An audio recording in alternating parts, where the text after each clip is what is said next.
It was a typical type of dark, gloomy, rainy day, and there was barely anyone in the weight room back in my home in China. In that empty and quiet area, a boy at my age was being pressed by the bench press rod right on top of his chest. Maybe because that he's avoiding awkwardness, he was just laying there, motionless, with his face facing up, holding the rod without even trying to push it up. I could not describe him as weak, but I could not find any trace of energy on his pale face. No struggling, no yelling. He was acting so normal and quiet that no one could even notice that he was in danger. As soon as I saw him, I rushed to his side and helped him to set the rod back up into place. After a brief thank, he continued to do other workouts, and so did I. However, maybe it was because of the emptiness in the boring environment, he started to talk to me. He started the conversation very differently. How old are you? For some reason, probably it was a curiosity written on his face. I started to answer those nutritionless questions which came from nowhere. 18, I said. And in that particular moment, his pale face gradually became colorful. I'm only 2 years younger than you. You are in school, right? What school are you in? I do not know why he started the conversation with such an abnormal series of questions, and neither do I know the reason behind why he so happy about our age gap. At the same time, I was already bored by those questions.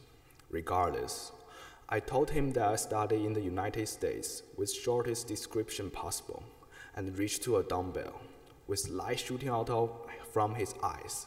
He then asked me another question. Tell me about it. What was it like? I became even more confused and to a little bit annoyed by those pointless questions that no one would normally ask.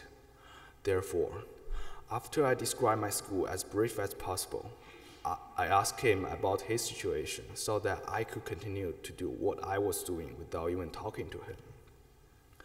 Sitting down on the bench next to me, he cracked open a bottle of water and sighed deeply.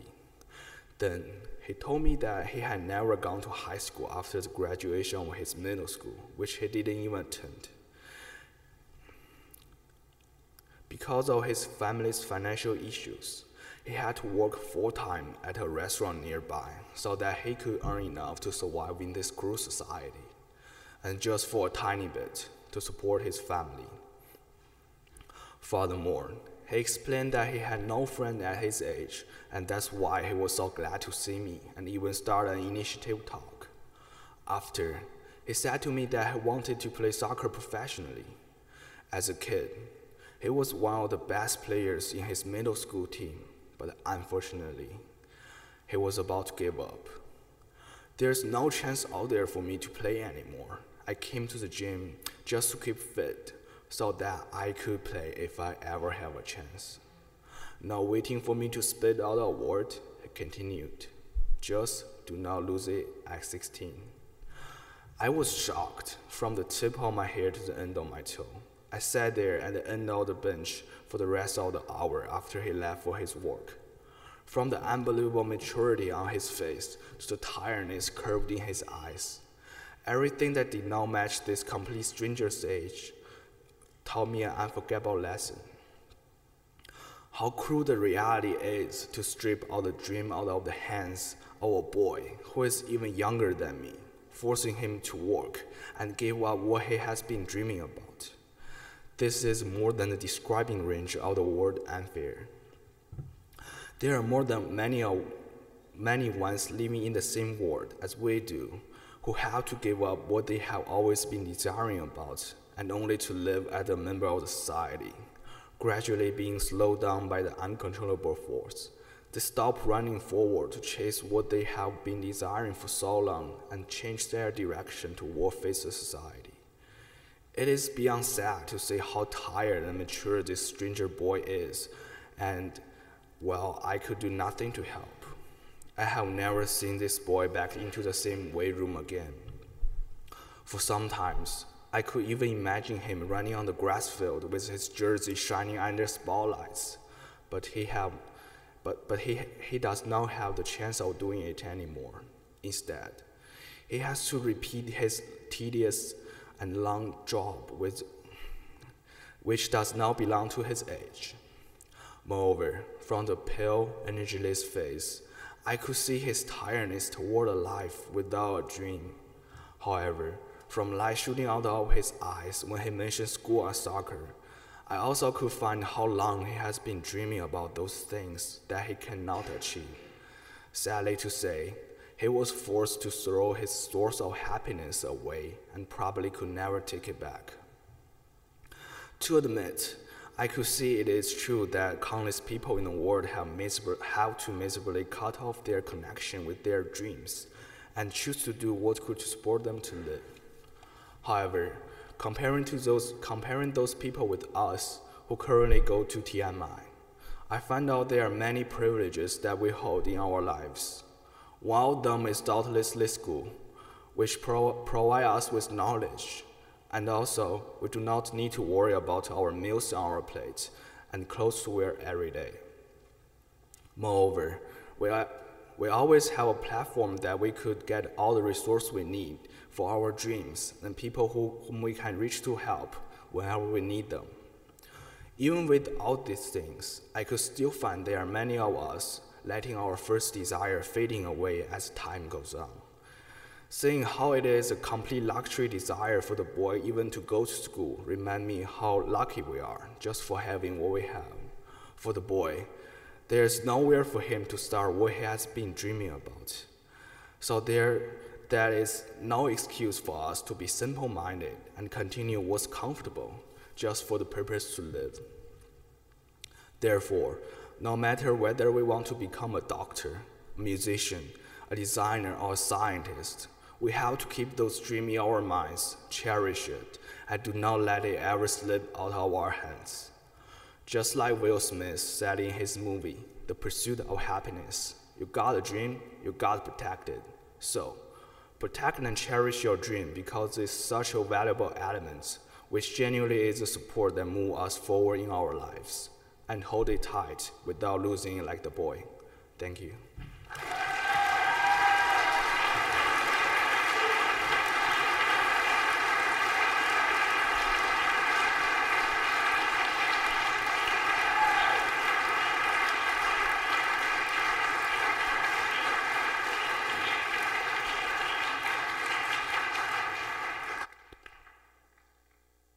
Now let us celebrate God's gifts in the life of Wyatt.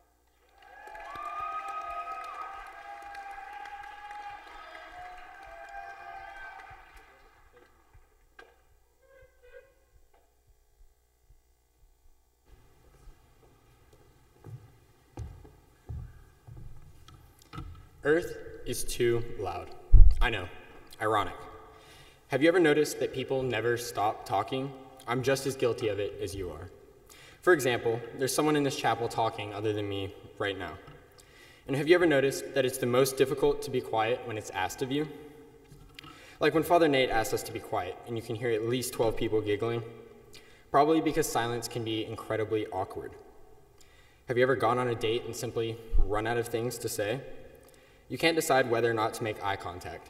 Now, if you're a guy at this point, hopefully you've come up with something witty enough to cause the girl across from you to talk and talk long enough for you to come up with something else. Silence is awkward. But I don't profess to be any better at this than anyone else. For example, I was once asked what my talents were, and my only response was, I can make minute rice in 58 seconds.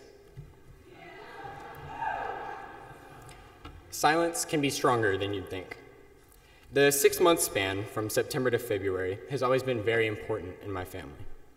Not just because of the holidays, but because it's deer season. Growing up in a family where my mother retired at an early age and was able to take me to school and back every day and help with homework every night caused me to develop a strong bond with my mom as a young child. To be honest, it was stronger than the one with my dad simply because I was around her more while my dad was at work. Grateful for my mom's interest and guidance in my academics, I became grateful for my mom's interest in my academics, especially as years became increasingly more challenging.